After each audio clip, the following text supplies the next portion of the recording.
अस्सलाम वालेकुम।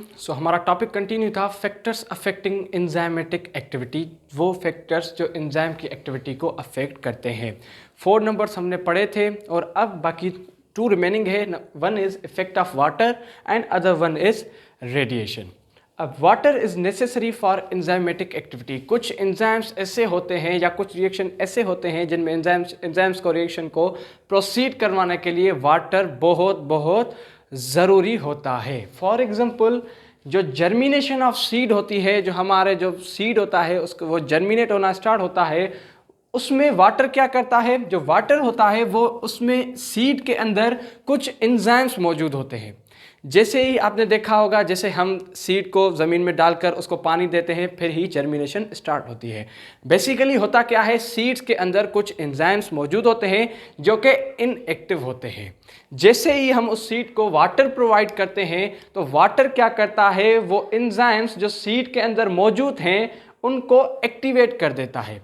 जब वो एंजाइम्स एक्टिवेट हो जाते हैं तो वो जर्मिनेशन के प्रोसेस को इनिशिएट कर देते हैं। कोई सीड हमने ज़मीन में डाला, उसको वाटर प्रोवाइड किया, तो वाटर की वजह से जो एंजाइम्स थे वो एक्टिवेट हो गए और जर्मिनेशन को उन्होंने स्टार्ट कर दिया और हमारा जो सीड था वो जर्मिनेट होना शुरू हो गया। This is how water effect enzyme activity. Number 6 is radiation.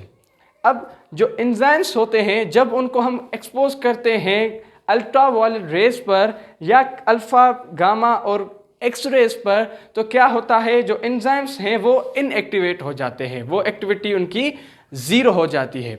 Basically होता क्या है, जो रेज होते हैं वो जो शेप ऑफ प्रोटीन को है उसे अल्टर कर देते हैं।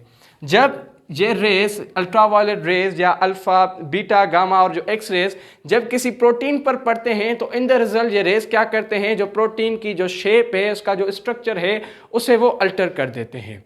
अब जो एंजाइम्स हैं they are basic generally proteinaceous in nature. जो एंजाइम्स हैं वो प्रोटीन के बने हुए हैं। जब एंजाइम्स पर आकर वो रेस पड़ते हैं तो उनका जो स्ट्रक्चर मटेरियल प्रोटीन है उसका शेप चेंज हो जाता है और वो एंजाइम्स जो है हमारा इनएक्टिवेट हो जाता है। This was radiation and this was the last topic of chapter enzyme. Thank you.